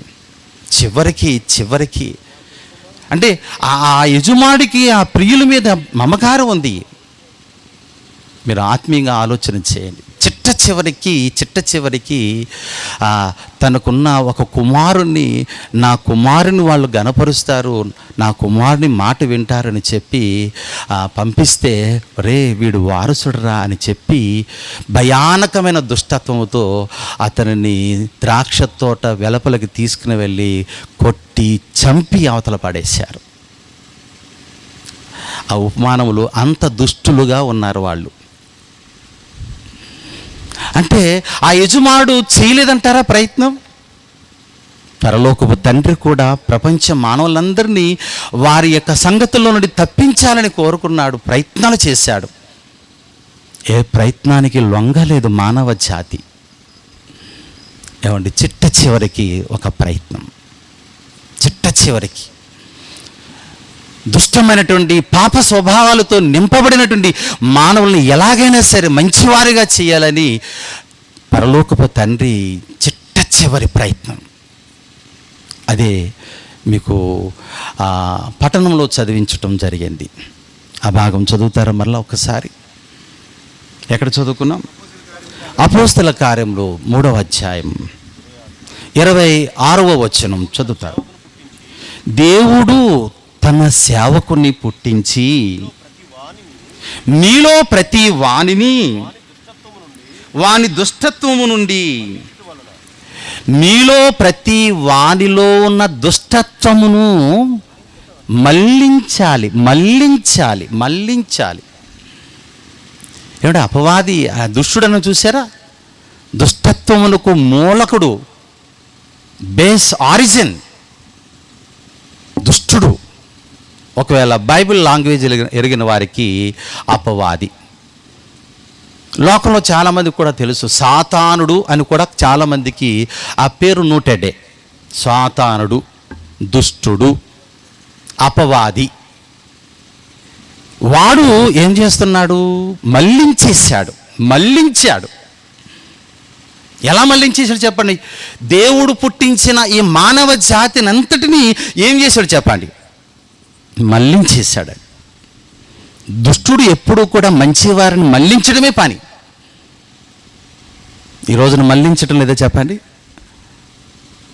నాలాంటి వాడు ఏమైనా తాగుతున్నాడు అనుకోండి, ఇలాంటి మంచివారిని నాకు స్నేహితులు అనుకోండి, నేను ఏం చేస్తాను చెప్పండి? వారిని వారి మంచితనంలో నుండి మళ్ళించడానికి నేను విశ్వ ప్రయత్నం. ఎందుకంటే వాడు నా పార్టీలోకి వచ్చేయాలి, వాడు మంచిగా ఉండడానికి కుదరదు. నేను దుష్టుడు కనుక, దుష్ట ఆలోచనలు కలిగి ఉన్నాను కనుక నా సోదరులు లేక నా మిత్రులు కూడా ఎలాంటి వారిగా ఉండాలని కోరుకుంటాను తెలుసా? వారు కూడా అలాంటి పనులే చేయాలని మళ్ళించేస్తున్నారండి. ఇలా మళ్ళించే వారు ఎవరున్నారు తెలుసా? ఫస్ట్ తల్లిదండ్రులు ఉన్నారు. తమ పిల్లలను మళ్ళిస్తున్నారు. ఎందులోకి? దుష్టత్వంలోనికి, పాపంలోనికి మళ్ళిస్తున్నారు. ఎలా మళ్ళిస్తున్నారు? నేటి సమాజంలో చూస్తుంటే భయంకరమైన దుష్టమైన కార్యాలు చేసేవారు ఉన్నారు. అసలు కలలో కూడా ఊహించలేము, అంత భయానకమైనటువంటి దుష్టమైన కార్యాలు చేసేవారు కనపడుతున్నారు. బిడ్డల ఎడల తల్లిదండ్రులు దుష్టులుగా ఉన్నారు. తల్లిదండ్రుల ఎడల బిడ్డలు దుష్టులుగా మారిపోతున్నారు. ఏమండి, ప్రియులు ప్రేయసుల మధ్య దుష్టులుగా మారిపోతున్నారు. అధికారులు దుష్టులుగా మారిపోతున్నారు. ఏమంటే న్యాయాధిపతులు దుష్టులుగా మారిపోతున్నారు. ఏమంటే అధికారము కలిగినటువంటి వారు, ఎంతో రాజరికము చేయవలసినటువంటి వారు దుష్టులుగా మారిపోతున్నారు, మార్చేస్తున్నారు. ఒక చిన్న ఉదాహరణ చెప్పనా? మనం మత్తు పానీయాలు తాగుతూ ఉంటాం, సేవిస్తూ ఉంటాం.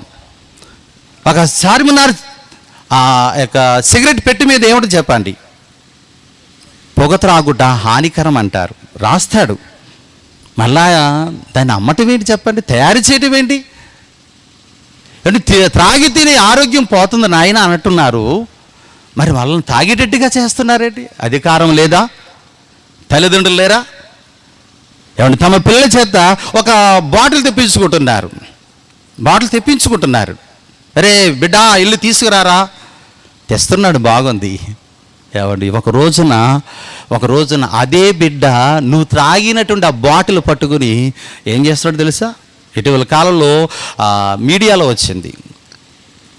పాఠశాలకు వెళ్ళారంట 9వ తరగతి ఆడబిడ్డలు. వారు క్లాసులో మాస్టర్ పాఠం చెప్తుంటే వాళ్ళు తూలిపోతున్నారంట, మీద పడిపోతున్నారంట పక్క బిడ్డల మీద. ఏమిటి ఇలాగ వాళ్ళు తూలిపోతున్నారు అని చూస్తే వారు నిషాలో ఉన్నారు, మత్తులో ఉన్నారు. ఏమిటారు మత్తు అంటే? వారి బ్యాగులను ఓపెన్ చేస్తే అందులో కూల్ డ్రింక్ బాటిల్స్తో పాటు కొన్ని మత్తు పానీయాలు కలిగిన బాటిల్స్ ఉన్నాయట. ఆ పానీయాలు అందులో కలుపుకొని తాగుతున్నారన్నమాట. వాళ్ళు నిలదీసి అడిగితే ఏమిటమ్మా ఈ పోయే కాలం ఏంటి, ఇంత అరాచకం ఏంటి, ఇంత దుష్టత్వం ఏంటని అడిగితే మా తండ్రి తాగేవాడు, తాగిన బాటిల్లో మిగిలిన దాన్ని అప్పుడప్పుడు మేమేం చేశాము, కాస్త వేసాం, చుక్క కదా. ఆ చుక్కే వారిని ఈ రోజున ఏం చేసింది తెలుసా? బాటిల్ పట్టేటట్టుగా చేసింది. నిజమండి. ఎవరు మారుస్తున్నారు చెప్పండి? తల్లిదండ్రులు తమ బిడ్డలను కాపాడుకోవడానికి బదులుగా సమాజంలో అనేకులు పెద్దవారు, జ్ఞానులైన వారు, అధికారులైన వారు, తత్వవేత్తలు అనుకున్న వారు ఏం చేస్తున్నారు? ఈ రోజున మలుస్తున్నారు. మలచడం జరగట్లేదో చెప్పండి, మళ్ళిస్తున్నారు. ఏమంటే తల్లిదండ్రులు తమ పిల్లలకి సెల్ ఫోన్లు ఇచ్చి ఎందులోకి మళ్ళించేస్తున్నారు తెలుసా? దుష్టత్వంలోకి మళ్ళించేస్తున్నారు. వారు చూస్తున్నారు, ఎంతకైనా తెగిస్తున్నారండి. అందులో ఉన్న దృశ్యాలు చూస్తున్నారు. ఆ మీడియా ప్రభావం చేతులారా కొని తెచ్చుకుంటున్నారు తమ నెత్తుల మీదకి. బాధండి. ఏడుస్తున్నారు.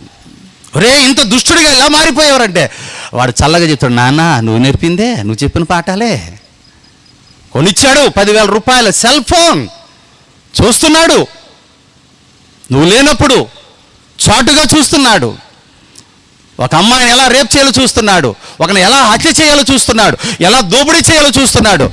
అవే ఎఫెక్ట్స్, ఈవిల్ ఎఫెక్ట్స్ అంటాం. దుష్ట సాంగత్యం అండి. ఈ రోజున మానవ జాతిని అంతటిని వాడు ఏం చేస్తున్నాడు తెలుసా? మళ్ళించేశాడు. అలా మళ్ళింపబడినటువంటి మానవ బ్రతుకులంతటినీ దేవుడు కూడా మళ్ళించడానికి విశ్వ ప్రయత్నం చేస్తున్నాడు. ఎవరి మాట నెగ్గింది చెప్పండి? నీ బిడ్డ పాడైపోతుంటే నువ్వు మళ్ళించడానికి ప్రయత్నం చేశావు, నీ వల్ల అయిందా? నీ బిడ్డలు పాడైపోతుండే గురువు గారి దగ్గర తీసుకుని వెళ్ళావు, అయ్యా గురువు గారు మా పిల్లవాడు ఇలా మారిపోయాడు, దుష్టుడిగా మారిపోయాడు, ఏదైనా మంచి మాటలు చెప్పండి. గురువు గారు వల్ల కూడా కాలేదు, వైద్యుల వల్ల కాలేదు, ఎవరి వల్ల కాని పరిస్థితి. కనుక ఇలా దుష్టులుగా మారిపోతున్న, పాపంతో చెడిపోతున్నటువంటి ఈ మానవ జాతిని అంతటినీ కూడా మరలా మంచి దారిలోకి తీసుకురావటానికి దేవుడు చిట్ట చివరి ప్రయత్నం. అదేమిటి తెలుసా? తన దాసుడును, మళ్ళా చదవండి ఆ మాట. దేవుడు తన సేవకుని పుట్టించి మీలో ప్రపంచంలో ఉన్న ప్రతి వారిని వాని దుష్టత్వం నుండి, వాని పాపము నుండి, వాడి చెడుతనము నుండి, వాడి భయంకరమైనటువంటి దైవ విరోధమైన స్వభావం నుండి మళ్ళించుట వలన. ఏమండి ట్రాఫిక్ డైవర్షన్ అంటారు చూసారా? ఇప్పుడు ఆ పెద్ద రోడ్ వెళ్తుంది, ఒంగోలు రోడ్, చాలా చోట్ల ట్రాఫిక్ డైవర్షన్ అని బోర్డులు పెట్టారు. జాగ్రత్త, మళ్ళింపబడింది జాగ్రత్త అంటారు. మళ్ళింపబడితే నాకేంట్లని వెళ్ళి పడ్డామని అందులో వెళ్ళిపోయామనుకోండి, ఎవరికి నష్టం చెప్పండి? ఇది పాడైపోతున్న మానవాళ్ళని రక్షించడానికి, మళ్ళించడానికి దేవుడు తన కుమారుడైనటువంటి తన దాసుడైన తన ప్రియ కుమారుడైన యేసుక్రీస్తు ప్రభు వారిని పరలోకము నుండి ఈ లోకానికి పంపించాడు. మనలాంటి ప్రభుత్వాలు కాదు, మనలాంటి అధికారులు కాదు, ఇచ్చి నిన్ను పాడు చేయటానికి. ఆయన నీ దుష్టత్వాన్ని తీసి నీ జీవితాన్ని మంచిగా చేయటానికి, మంచి దారిలోకి మళ్ళించడానికి దేవుడు పంపించాడు. ఏమండి నాయనా, ఇదిగో ప్రపంచంలో నా పిల్లలు భూమి మీద పాడైపోయారు, దుష్టులుగా మారిపోయారు, వ్యభిచారులుగా మారిపోయారు, నరహంతులుగా మారిపోయారు, జూదరులుగా మారిపోయారు, తాగుబోతులుగా మారిపోయారు, భయంకరులుగా మారిపోయారు. చాలామందిని పంపించాను, వారి వల్ల కాలేదు. నువ్వేమైనా ప్రయత్నం చేస్తావా? ఓకే డాడీ, నేను వెళ్తాను. నాయనా, వాళ్ళు చాలా దుష్టులు నాయనా, వారు నిన్ను బాధపరుస్తారు నాయనా, నిన్ను చాలా హింసిస్తారు నాయనా. అయినా పర్వాలేదు డాడీ. ఏమండి, తండ్రి బాధను ఎరిగి ఆ తండ్రి కుమారుడు యేసుక్రీస్తు ప్రభువారు పరలోకము నుండి ఈ లోకానికి నీలాగా నాలాగా వచ్చాడు. వచ్చి ఏం చేయటానికి వచ్చాడు తెలుసా? యేసుప్రభువారు ఈ లోకానికి అక్కడి నుంచి ఎందుకు వచ్చాడు చెప్పండి? రక్షించటానికి, మళ్ళించటానికి, మంచి మార్గంలోకి నిన్ను తీసుకుని వెళ్ళటానికి. మరి ఈ రోజున యేసుక్రీస్తు యొక్క సంగతులు ప్రపంచానికి ఏమైంది? దుష్టుడు ఆయన్ను కూడా ఏమని సంబోధింపజేశాడు తెలుసా? ఒరే యేసుప్రభు అంటే మతస్థాపకుడు, రే మిమ్మల్ని మార్చేయటానికి వచ్చాడు రా, మతాన్ని మార్చడానికి వచ్చాడని ప్రాచుర్యంలోకి తీసుకొచ్చాడు. మతాన్ని మార్చేస్తున్నాడు. ఒరే మన హిందూయిజాన్ని మార్చేయడానికి యేసుప్రభు వచ్చాడు రా, అమెరికా దేవుడు వచ్చాడు రా. అరే ఎందుకు వచ్చాడు ప్రియులారా? నిన్ను ప్రేమించిన దేవుడు నీవు నాశనం అయిపోవటం, పాడైపోవటం ఇష్టం లేక, ఏమంటే నీ దుష్టత్వం నుండి, చెడుగుతనము నుండి, నీ పాప స్వభావాల నుండి తప్పించడానికి దేవుడు నీ కోసం ఆయన ఈ లోకానికి పంపిస్తే, నీలాగా పంపిస్తే,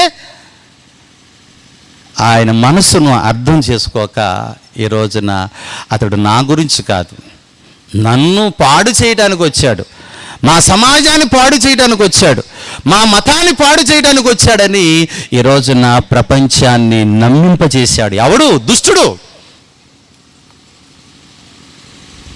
అలా వచ్చినటువంటి యేసుక్రీస్తును ఈ దుష్ట సమాజం ఏం చేసింది తెలుసా? ఆ దినాలలో ఆయనకు జరిగినటువంటి ఆ బాధకర అనుభవాలు ముందే చెప్పాడు. నాయన వాళ్ళు చాలా దుష్టులు. లేదు నాన్న, వారి దుష్టత్వం నుండి నేనేమైపోయినా పర్వాలేదు, నేను ఎంత బాధపడినా పర్లేదు. నిజంగానే ఆయనకు అలాంటి బాధలు ఎదురైనాయండి. మంచి చెబితే ఆయన ఏమన్నారు చెప్పండి? పాడైపోద్దు, ఒరే మంచిగా ఉండండి, మంచి మాట్లాడండి, నీతిగా బ్రతకండి, పాపము చెయ్యకండి, రండి రండి అని వీధుల గుండా, గ్రామాల గుండా, ప్రతి ఇంటి ముంగిటి నుండి ఆయన వెళ్ళి అరుచుకుంటూ చెప్తుంటే ఎవరైనా లక్ష్య పెట్టారా? ఆనాడు లేరు, ఈ రోజున లేరు. మాకు అక్కర్లేదు, మాకు కాదు, మాకు కాదు. చివరికి నీ ఇంటి కాడకి, నీ గుమ్మం కాడికి, నీ వాకిటిలో నీ గుమ్మ దగ్గరకు వచ్చి తలుపు తీవా నాయన, నీ జీవితాన్ని నేను మారుస్తాను, నీ బ్రతుకును నేను మళ్ళిస్తానని ఆయన నోరారా పిలుస్తున్నా సరే మాకు కాదు, మాకు దారి మళ్ళించేవాళ్ళు, మా బ్రతుకులు చక్కదిద్దేవారు ఎంతోమంది ఉన్నారు, మీరేం చేయక్కర్లేదని ఆయన నిర్దాక్షిణ్యంగా త్రోసివేసుకున్నవారు ఉన్నారు. ఇంకా చెప్పాలంటే అలాగ త్రోసివేసుకున్నట్టు వారు భయంకరమైన మరణానికి పాత్రలు. అయినా సరే అయ్యో నా బిడ్డలు మరణానికి పాత్రలుగా ఉండకూడదు, వారి దుష్టత్వం వారికి మరణాన్ని తీసుకొస్తుంది కనుక వారి మరణము నుండి నేను తప్పిస్తానని చెప్పి నేను ఏమైపోయినా పర్వాలేదు. ఒక్కసారి యేసుప్రభు యొక్క సంగతులు మీరు ఎప్పుడైనా వింటారు కదా, ఎక్కడైనా కనపడుతుంటాయి కదా, ఒక్కసారి ఆగి నిలబడి మనస్సుకరించండి. యేసుక్రీస్తు ప్రభు ఏంటి, ఆయన దృశ్యాలు చూడండి. ఆయన బాధపడిన అనుభవాలు, ప్రపంచంలో దుష్టత్వము నుండి మనుషుల యొక్క దుష్టక్రియలను తప్పించడానికి ఆయన ఎంత బాధ అనుభవించాడు. చరిత్రకారులు చెబుతున్నటువంటి మాటలండి. ప్రపంచంలో ఇప్పటికీ కోట్ల మంది పుట్టిన వారిలో ఆయన పడినటువంటి బాధ, శ్రమ, నింద, అవమానము ఎప్పటికీ ఎవ్వరూ పొందలేదు. ఎప్పటికీ ఎవ్వరూ పొందనంత బాధ ఆయన అనుభవించాడు. తండ్రి కూడా ఇష్టమైంది అతను నలగగొట్టుటకు యెహోవాకు ఇష్టమాయెను. ఎవరి గురించి? నీ గురించే, నా గురించే. అలాంటి పరిస్థితుల్లో నిజంగా నా దినాలలో యేసుక్రీస్తు ప్రభువారిని ఏమండి ఎంత హేళన చేశారండి, అవమానపరిచారండి, ఏమండి కాని రాని మాటలు అన్నారండి, ఉమ్ము వేశారండి, జుట్టు పట్టుకు లాగారండి, ముఖం మీద కొట్టారండి, గుద్దారండి. నువ్వు దేవుడు కదా, దేవుని కుమారుడు కదా అని హేళనగా మాట్లాడుతూ వచ్చారు. కోడాలతో కొట్టారు, సిలువ వేయటానికి తీసుకుని వెళ్ళారు. ఏమండి సిలువ మీదకి ఎక్కించి చేతుల్లో మేకులు కొట్టారు, కాళ్ళలో మేకులు కొట్టారు, తల మీద ముండ్ల కిరీటం పెట్టారు. ఇన్ని బాధలు తెలుసు ఆయనకి. ఈ మనుషులు ఇలాంటి వారే. అయినా సరే నా ప్రేమ వారికి అర్థం అవ్వాలా, వాళ్ళ చెడుతనం నుండి నేను విడిపించాలి, వారి పాప శాప మరణ నియమం నుండి నేను వారిని తప్పించాలని చెప్పి ఆయన వారందరి యొక్క దుష్టత్వము నుండి తప్పించటానికి ఆయన బాధను అనుభవించాడు, మరణకరమైన అనుభవాలు అనుభవించాడు, సిలువ మీదకి ఎక్కాడు. ఆయన లాంటి బాధ ఎవడు పడతాడు చెప్పండి? ఒకని దుష్టత్వమును తప్పించడానికి ఎవరంత త్యాగం చేస్తారు? నీ బిడ్డ యొక్క దుష్టత్వం తప్పించడానికి, నీ బిడ్డ యొక్క దుష్టత్వం నుండి తప్పించడానికి నువ్వేమైనా దుష్టత్వంలో పాలు పొందుతావా? నన్ను కొట్టండి, నన్ను శ్రమపరచండి అని ఎవడైనా అనగలడా చెప్పండి? ఒకవేళ అన్నా నీ బిడ్డకున్న పాపం అనే లక్షణాన్ని ఎవరు తొలగించలేరు. పవిత్రుడు, పాపము లేనివాడు, దుష్టత్వం లేనివాడు యేసుక్రీస్తు ప్రభువారు. అందుకనే ఆయన ఈ లోకానికి వచ్చాడు. మళ్ళీ ఒకసారి చదవండి ఆ మాట. దేవుడు తన సేవకుని పుట్టించి మీలో ప్రతి వానిని వాని దుష్టత్వము నుండి మళ్ళించుట వలన ఏమండి మళ్ళిస్తాడండి. నీ జీవితాన్ని మార్చేస్తాడు, నీ జీవితాన్ని మార్చేస్తాడు. ఎవరు మార్చలేరు. మార్చడానికి ఎన్నో ప్రయత్నాలు జరిగినాయి. మార్చడానికి వచ్చిన వారి వల్ల కాలేదు, చేతులు ఎత్తేశారు. ఈయన ఒక్కడ వల్లనే మానవ జీవితానికి వాని దుష్టత్వం నుండి, చెడుతనం నుండి తప్పించే అవకాశం. అందుకని అంటాడు, నేనే అంటాడు. మనుషులందరినీ పిలుస్తున్నాడు, ప్రయాసపడి భారం పోయిచున్న సమస్త జనుల నా యుద్ధకు రండి, మీకు నేనేమిస్తాను తెలుసా? నెమ్మదిస్తాను, బాధ నుండి తప్పిస్తాను, మీ దుష్టత్వం నుండి తప్పిస్తాను, మరణము నుండి తప్పిస్తాను, యాతన నుండి తప్పిస్తాను, నువ్వు పొందబోయే భయంకరమైన యాతన నుండి తప్పిస్తాను. ఎవరంటారని మాట? యేసుప్రభువారు మళ్ళించినవాడు, నన్ను మళ్ళించాడు. స్టేజ్ మీద కూర్చున్న వారిని మళ్ళించాడు. వారు నిలబెట్టి మాట్లాడితే అంటారు, ముందు సాక్ష్యం చెప్పినటువంటి పేతురు గారు మళ్ళింపబడ్డాడు. దేని నుండి మళ్ళింపబడ్డాడు? దుష్టుడి యొక్క దుష్టత్వము నుండి మళ్ళింపబడుతూ వచ్చాడు. మీలో ఎంతమంది దుష్టుడి యొక్క ఆధీనములో నుండి, భ్రమలో ఉండి, వాడు నిన్ను మళ్ళిస్తున్న విషయాలను ఆలోచించకుండా నేను మంచి దారిలోనే ఉన్నాను అని అనుకుంటూ పొరపడితే మాత్రం ఈ రాత్రి ఒకవేళ నీ జీవితం మీ చివరి గడి అనుకుంటే ఎవరు నిన్ను రక్షించలేరు. అవును, నేను మళ్ళింపబడ్డాను, ఇదిగో నా స్వభావం మారిపోయింది, నా క్రియలు మారిపోయినాయి, నా మాటలు మారిపోయినాయి, తేడాగా ఉన్నాయి. ఎందుకు ఇలాగా? నేను పుట్టినప్పుడు ఇలా లేనే, నా పరిస్థితుల్లో నేను ఇలా లేనే, నేను ఎదిగిన తర్వాత ఇలా ఎందుకు మారిపోయాను? ఏదో ఉంది నా వెనకాల దుష్టమైన శక్తి నన్ను మార్చేశారు. ఇప్పుడు నేను ఎలాగా?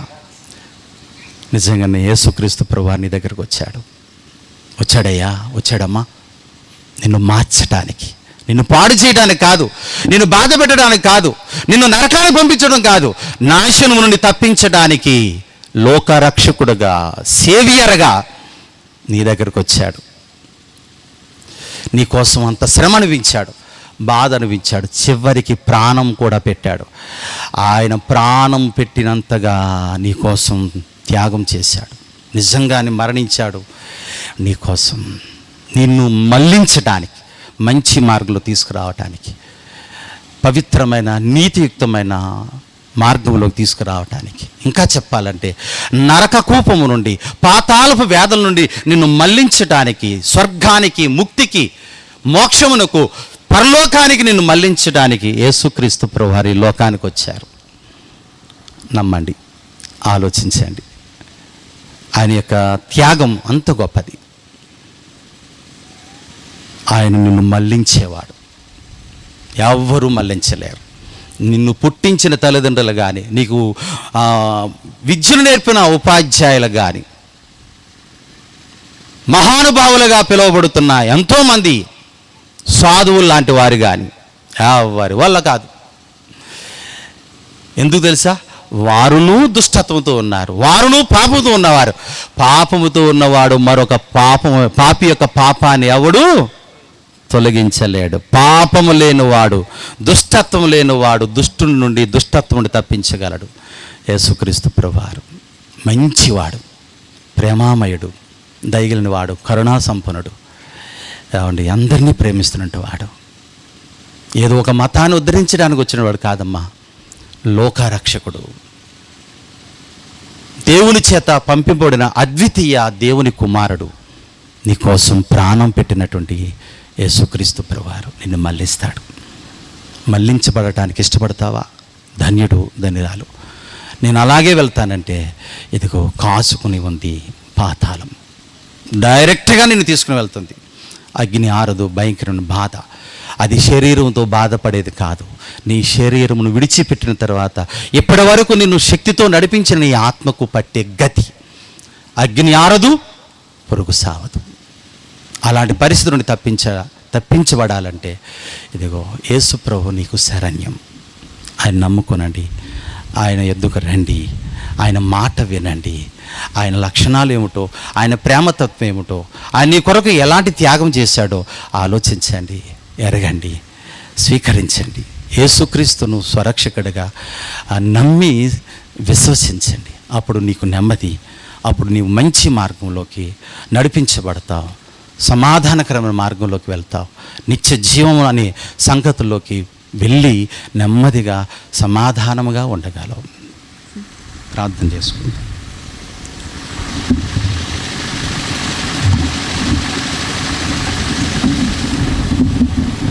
ఈ ముగింపు సభకు చక్కని వాక్యాన్ని మనకు అందించిన దైవ సేవకులకు కృతజ్ఞతలు. ముగింపు ప్రార్థన ఆశీర్వాదం తీసుకుని వెళ్దాం. తలలు వంచుకుందాం.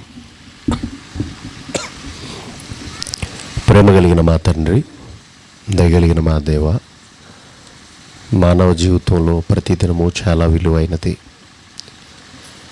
మానవుడు దాన్ని నెలలా ఖర్చు పెడుతూ దాని విలువని ఎరుగని వాడై, మరణం తర్వాత వచ్చే తీర్పును గ్రహించిన వాడై, తన జీవితకాలమంతా వెర్రితనముతో తన హృదయమును నింపుకొని గాలికి ప్రయాసపడుతున్న తరుణములో మానవ యొక్క ఆయుష్కాలపు విలువ, జీవితంలోని ప్రతి క్షణం యొక్క విలువను తెలియపరచటానికి, ప్రతి మనిషి ఏది పోగొట్టుకున్నాడో, ఎక్కడ దూరం అవుతున్నాడో, దేనికి జారిపోతున్నాడో, ఎక్కడికి వెళ్ళిపోతున్నాడో గమ్యం తెలియని మానవ ప్రయాణంలో మనోనేత్రములు వెలిగించి తన బ్రతుకును చీకటి నుంచి తొలగించి, నాయన మీరు మీ పిల్లలుగా మరలా స్వీకరించడానికి దుష్టత్వంతో నిండిపోయిన ప్రతి మనిషిని మీ కుమారులుగా, కుమార్తెలుగా స్వీకరించడానికి మీరు చేసిన త్యాగమును, మా ప్రభువును మా కొరకు అర్పించిన ఆ త్యాగమును గుర్తు చేసుకుంటూ మంచి మాటలు మేము విన్నాము తండ్రి. భూమి మీద మా నడతలు మీ చేతే స్థిరపరచబడతాయి. మీ వలనే మేము మా మనస్థితి మార్చుకోగలము. నాయన, నీ మాటకు తల ఒగ్గిన ప్రతి ఒక్కరూ దుష్టత్వం నుండి తొలగిపోదురు అని నీ మాటల్లో మీరు రాయించారు. యెహోవాయందు భయభక్తులు కలిగి ఉండటం వలన మనుషులు దుష్టత్వం నుండి తొలగిపోతారని మీరు చక్కని వాక్కులు బైబిల్లో రాయించినందుకు వందనాలు. మా ప్రభు చేసిన త్యాగము మీ చెంతకు మమ్మల్ని చేరుస్తుంది. ఇదిగో చెప్పబడిన ప్రతి మాటలోని సారమును మా బ్రతుకులో పండించుకున్నట్లు మమ్మల్ని అందరినీ బలపరచండి. ఈ మాటలు విని ఎవరైతే వారిని వారు పరీక్షించుకొనుచు నేను మారాలనే మనస్సును కలిగి ఉన్నారో, పశ్చాత్తాపడుతున్నారో, నాయన నీకు లోబడి బ్రతకాలనే నిర్ణయాలు కలిగి ఉన్నారో వారు గ్రహించినట్లు, వారు నిన్ను హత్తుకున్నట్లు వారిని బలపరచండి తండ్రి. వారిని ఆలోచింపచేయండి. వారిని పట్టి పీడిస్తున్న దురాత్మ సంబంధమైన ప్రతి ఆలోచనను దూరపరచండి. నీ పిల్లలుగా వారిని హత్తుకోవడానికి, స్వీకరించడానికి మీ సిద్ధపాటు ఎప్పుడు ఉందన్న మాటను గ్రహించుకుని నా యొద్దకు వచ్చి వారిని నేను ఎంత మాత్రము త్రోసివేయును అన్న మీ చక్కని వాగ్దానమును కలిగిన వారుగా ప్రతి ఒక్కరూ నాయన నీ సన్నిధిని ప్రవేశించినట్లు కృప చూపండి. ఇదిగో నాయన నీ మంచి మాటలు అందరి హృదయాల్లో ఫలింపు చేయమని కోరుకుంటున్నాం. 3 దినముల నుండి, గత కొన్ని నెలల నుండి, కొన్ని రోజుల నుంచి ఈ పరిచర్యకు, ఈ సభలకు ప్రయాసపడిన మరి సంఘబిడ్డలైన వారందరినీ జ్ఞాపం చేసుకునిచున్నాము తండ్రి. సేవకులను, సహకారులను, సంఘబిడ్డలు, వృద్ధులు, పెద్దలు, చిన్న బిడ్డలు, పసిబిడ్డలు ప్రతి ఒక్కరూ నాయన ఇందులో వారి వారి స్థితిగతులను బట్టి పరిచర్య చేసిన ప్రతి హస్తమును దీవించండి. వారి యొక్క కుటుంబ విధానాలన్నింటిలో కృప చూపించండి. దీని కొరకు ప్రార్థించిన ప్రతి బిడ్డను బలపరచండి. ఈ గ్రామానికి నాయన నీ మాటలు ఆశీర్వాదకరంగా 3 దినముల నుంచి వినిపించినందుకు స్తుతులు చెల్లిస్తూ ఉన్నాము తండ్రి. అలాగే మరి సంఘమును బలపరచండి, సేవకులను బలపరచండి నాయన. మీ సంపూర్ణతలోనికి నడిపించండి, మీ ఆలోచనలోనికి నడిపించండి, మీ చిత్తాన్ని ఎరిగే కృపలోనికి వారిని నడిపించండి. అలాగే నాయన పరిచర్య చేసి మరుగుగాను, మరి తెర ముందు తెర వెనుక పరిచర్య చేసిన స్త్రీలు, నాయన వండి వడ్డించిన వారు, మరి ప్రయాణాలు చేసిన వారు, సహకరించిన వారందరినీ మీ చేతులుగా అప్పగించుకుంటున్నాం. అలాగే నాయన మరి ఈ పరిచర్యకు మాకు కనబడకుండా ఎంతమంది అయితే ప్రయాసపడ్డారో వారందరినీ బలపరిచి దీవించండి. ఈ గ్రామంలోని ప్రజలను, పెద్దలను, అధికారులను చల్లగా కాపాడండి. సంఘాలను, సేవకులను బలపరిచి వాడుకొనండి. ఈ చుట్టుపక్కల ప్రాంత ప్రజలను రక్షించండి. నీ కుమారుడైన క్రీస్తు చేసిన త్యాగమును, మీరు చూపించిన ప్రేమను నాయన వారు గ్రహించినట్లు వారు మనోనేత్రములు తెరవండి. ఈరోజు సువార్త ఏ ప్రాంతంలో మేము వినిపించామో, పత్రికలు పంచామో, పాటల ద్వారా, ప్రవర్తన ద్వారా, పరిచర్య ద్వారా నాయన మరి నీ మాటలు వినిపించిన ఆ ప్రాంత ప్రజలను ఆలోచింపచేయండి, వారిని రక్షించండి.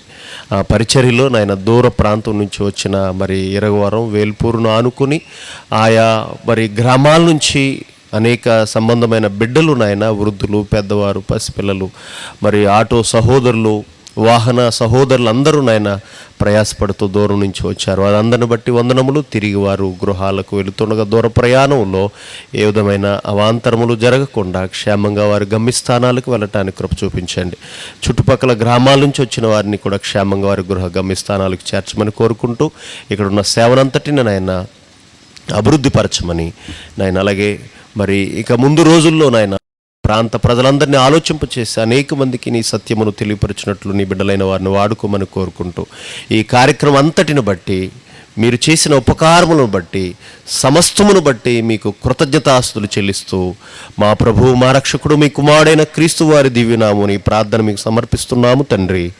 ఆమేన్. మన తండ్రి అయిన దేవుని ప్రేమ, మన ప్రభు అయిన యేసుక్రీస్తు వారి కృప, పరిశుద్ధాత్మ దేవుని అన్యోన్య సహవాసము ఇక్కడ చేరిన మనకును, లోకంలో ఉన్న సకల పరిశుద్ధులకును సదాకాలము తోడైండు నడిపించునుగాక.